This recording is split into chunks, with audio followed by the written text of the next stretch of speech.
আপনাদের জনপ্রিয় অপারেটর রাজা। আর আমি যখন বাজাই তখন রাস্তা নয়, পুরো এলাকাটাই ছাড়তে হবে।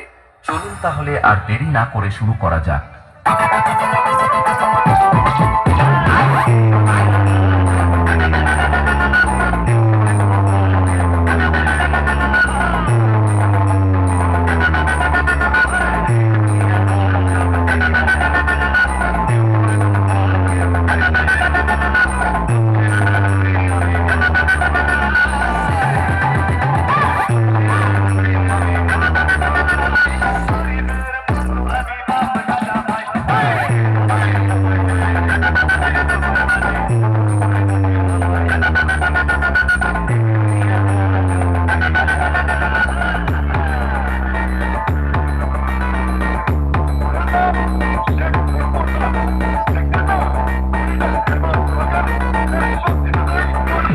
আমি সেই আপনাদের জনপ্রিয় অপারেটর রাজা, আর কারোর সাথে কম্পিটিশন করার আগে অপারেটর রাজার কাছে টিম সেন্ড করে যাবি।